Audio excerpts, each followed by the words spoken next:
সরকার স্বীকৃত honours masters pass করা সার্টিফিকেটধারী বেকার। এটা হচ্ছে বেকারত্বের একটা ফ্যাক্টরি তৈরি হয়েছে। এখানে কোনো মোরাল গ্রাউন্ড আমাদের পলিটিক্যাল পার্টির নেতাদের মধ্যে আসলেই পাওয়া যায় না। এই দেশে বেকারত্বের সমস্যা দূর করার সুযোগ ছিল, কিন্তু সরকারের এখানে যথেষ্ট সদিচ্ছার অভাব রয়েছে। বাংলাদেশে এখন প্রায় 6.5 কোটি মানুষ রয়েছে যারা বিলো দ্য পভার্টি লাইন, দারিদ্র সীমার নিচে বসবাস করছে। বাংলাদেশে এখন বেসরকারি হিসেব অনুযায়ী 41 লক্ষ মানুষ রয়েছে যারা বেকার। তার মধ্যে 38% রয়েছে যারা সরকার স্বীকৃত অনার্স মাস্টার্স পাস করা সার্টিফিকেটধারী বেকার। এগুলো হচ্ছে ইউনিভার্সিটি পাস করা বেকারের সংখ্যা। টোটাল বেকারের প্রায় 38% এখানে রয়েছে। বাংলাদেশে আপনারা চাকরির ক্ষেত্রে ইউনিভার্সিটি পাস করার পরে দেখবেন এটা হচ্ছে বেকারত্বের একটা ফ্যাক্টরি তৈরি হয়েছে। অর্থাৎ আপনাকে এই 5 বছর যা পড়লেন এগুলো কোনো কাজে লাগবে না। আবার বিসিএস এর জন্য আপনাকে আবার পড়াশোনা করতে হবে, আরো 3 বছর 4 বছর পড়তে হবে। বিদেশে হায়ার স্টাডি করতে যাইবেন, এরপর আইএলটিএস এর জন্য কোচিং এ যেতে হবে, সেখানে 18-20 হাজার টাকা দিয়ে ভর্তি হতে হবে। 20,000-25 হাজার টাকা খরচ করে আপনাকে আবার ব্রিটিশ কাউন্সিলে পরীক্ষা দিতে হবে, স্কোর উঠাতে হবে। এই বিষয়টা 5 বছর পড়ার পরে দেখবেন ইংরেজিতে ফ্লুয়েন্টলি আপনি কথাও বলতে পারছেন না। অর্থাৎ একাডেমিক কাঠামোগুলো এমন ভাবে তৈরি করা যে কোনোভাবেই ইন্ডাস্ট্রি অ্যাফিলিয়েশন আমাদের সাথে নাই, এবং যত রিসোর্স বাংলাদেশে আছে তার ইউটিলাইজেশন করার জন্য স্টুডেন্টদেরকে যেভাবে কাজে লাগানো দরকার ছিল সেভাবে বাংলাদেশের শিক্ষা কাঠামো তৈরি হয়নি। অথচ বাংলাদেশ এখন সবচেয়ে সুইটেবল একটা সিচুয়েশনে আছে। এটাকে আমরা বলি ডেমোগ্রাফিক ডিভিডেন্ড। এই ডেমোগ্রাফিক ডিভিডেন্ড হচ্ছে একটা নির্ধারিত সময়ে টোটাল একটা দেশের জনসংখ্যার মেজরিটি পার্সেন্ট যখন কর্মক্ষম হয়। এটা 2008 সাল থেকে শুরু হয়েছে, ধারাবাহিকভাবে 2030 সাল পর্যন্ত পিক পর্যন্ত চলবে, পিক টাইম। 2030 সালে 12 কোটি মানুষ হবে বাংলাদেশে যারা কর্মক্ষম, আর বাকিরা হচ্ছে ডিপেন্ডেন্ট পিপল। এরপরে গ্রাজুয়ালি এর ডিক্লাইন হতে থাকবে, কমতে থাকবে, তখন ডিপেন্ডেন্ট পিপলের পরিমাণ আস্তে আস্তে বাড়তে থাকবে। তো ডেমোগ্রাফিক ডিভিডেন্ড যখন একটা দেশে চলতে থাকে, প্রতি বছর ওয়ার্ক ফোর্সের সাথে এই দেশে বেকারত্বের সমস্যা দূর করার সুযোগ ছিল, কিন্তু সরকারের এখানে যথেষ্ট সদিচ্ছার অভাব রয়েছে, এবং দুর্নীতি বন্ধ করা সরকারের পক্ষে খুবই কঠিন, কারণ এখানে কোনো মোরাল গ্রাউন্ড আমাদের পলিটিক্যাল পার্টির নেতাদের মধ্যে আসলেই পাওয়া যায় না। যে যায় লঙ্কা সেই হয় রাবণ, যে ওই জায়গায় যাবে সেই হচ্ছে লুটেপুটে খাবে এই দেশের সম্পদগুলো। কেউ এই দেশের এই তরুণ প্রজন্মকে নিয়ে, ভবিষ্যৎটাকে নিয়ে চিন্তাও করে না। পৃথিবীর ওয়েস্টার্ন সোসাইটি গুলোতে আপনি যান, ইউরোপ আমেরিকায় যান, তাও দরকার নেই, বাংলাদেশের পার্শ্ববর্তী চায়নায় যান, আপনি পার্শ্ববর্তী ভিয়েতনাম, লাওস, এইসব জায়গাগুলোতে গিয়েও যদি দেখেন তাদের ইকোনমি কিভাবে তারা ফ্লারিশ করেছে, এবং চায়নার ইকোনমি তো বাংলাদেশের মতোই ছিল, কিভাবে তারা পৃথিবীর সুপার পাওয়ার হয়ে গেল, তারা তাদের হিউম্যান রিসোর্সকে ইউটিলাইজ করতে সক্ষম হয়েছে, এবং তাদের একাডেমিটা হচ্ছে industry affiliated. Shanghai institute of টেকনোলজিতে আমি গিয়ে দেখলাম ছাত্র আমাদের সাথে সংযোগ দিচ্ছে চাইনিজ। আমি জিজ্ঞাসা করলাম কোন সাবজেক্টে পড়ো, সে বলতেছে সে বাংলায় পড়ে, পিওর বাংলা লিটারেচারে। সেজন্য বাংলাদেশ থেকে যারা যায় তাদের সাথে তারা কোঅপারেশন করে এবং ল্যাঙ্গুয়েজটা শেখে।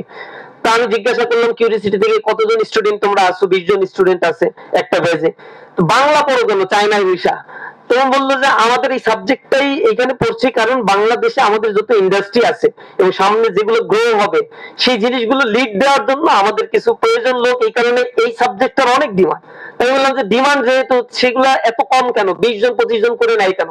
বলছে আমাদের যে কয়জনের জন্য জব সার্ভাইভ করতে পারবে বা সার্ভিস দিতে পারবে গভর্নমেন্ট, শুধু সে কয়টাই সিট আছে। আর এই বাংলায় পড়তে গেলে এখানে হায়ার কম্পিটিশন করতে হয়, সিএসসি, ট্রিপলি, কেমিস্ট্রি, বায়োলজি চাইতেও বেশি কম্পিটিশন এই বাংলায় ভর্তি হতে গেলে।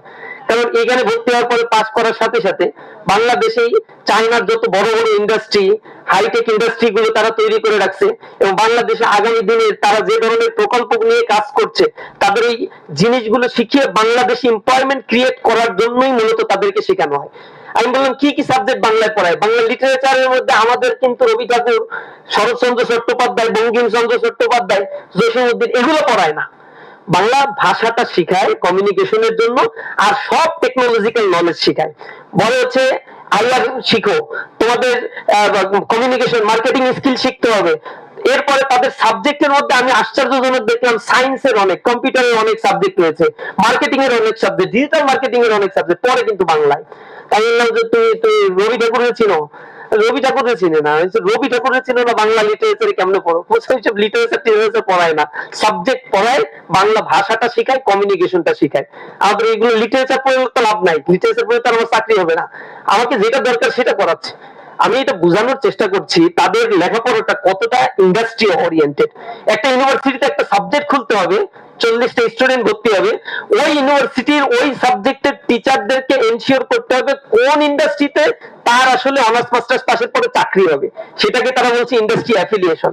যখন তারা এই সাজেশনটা এটা নিশ্চিত করতে পারবে, এমওইউটা নিশ্চিত করতে পারবে যে আমার এই 40 জন স্টুডেন্ট ভর্তি করলে অমুক ইন্ডাস্ট্রি তার কর্মসংস্থানের নিশ্চয়তা দিবে, এর কারণে আমি এই সাবজেক্টটা খুলবো, তখন ওই ইন্ডাস্ট্রির দায় হয়ে যায় যে এই 40 জন স্টুডেন্টদেরকে ট্রেন আপ করার জন্য বাজেট দেয়া, তাদেরকে ইন্ডাস্ট্রি অ্যাফিলিয়েশন দেয়া, তাদেরকে ইন্ডাস্ট্রিতে প্র্যাকটিক্যাল ট্রেনিং করানো। কারণ ওই ইন্ডাস্ট্রি জানে এই 5 বছর যারা পড়বে বা 4 বছর যারা ওই ইনস্টিটিউট এই সাবজেক্টে পড়বে তাদের চাকরি হবে আমার এখানে। সুতরাং আমি এই 4 বছর ওদের পেছনে ইনভেস্টমেন্ট করব, যত বেশি ইনভেস্টমেন্ট করতে পারবো আমি তার বেস্ট আউটপুটটা সেখানে পাবো।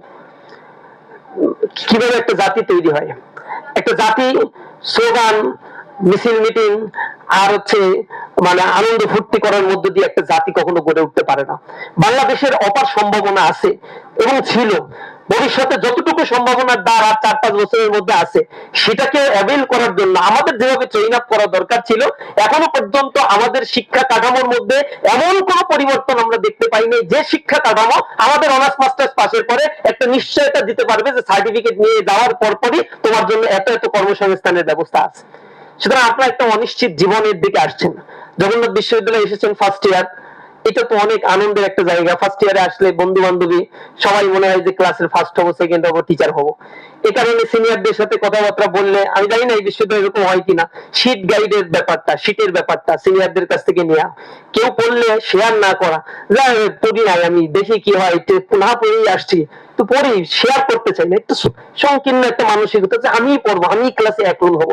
এখানে এক রোল 2 রোলের কোনো ফাংশন নাই, এখানে সিজিপি এর সিস্টেম। তো আপনি সিজিপি 3.8 পাইলে আরো 10 জন পেলে কোনো প্রবলেম নাই। এই বন্ডিংসটা একটু সুদৃঢ় করেন এবং আপনার কোয়ালিটি, ক্যাপাসিটি, ক্লাস করবেন, আরেকজনকে শেখাবেন, পড়াবেন, এতে আপনার স্কিল বাড়ে, এটা আপনার নলেজটা আরেকজন নিয়ে যান। এটা স্কুল আর কলেজ সিস্টেম না, ইউনিভার্সিটি ইউনিভার্সালিটি মাথার ভিতরে নিয়ে ইউনিভার্সিটি পড়াশোনা শেষ করেন। বন্ধু যারা আছে তাদের সাথে গুডউইল তৈরি করেন, একাডেমিক জায়গায় এনগেজমেন্ট বাড়ান। ইউনিভার্সিটি গুলোকে আমরা বলি এটা হচ্ছে কিন্ডার গার্ডেনের মতো। এটা ন্যাশনাল ইউনিভার্সিটিতে যেরকম প্রশ্ন করে একজন, খাতা দেখে একজন, পড়ায় একজন,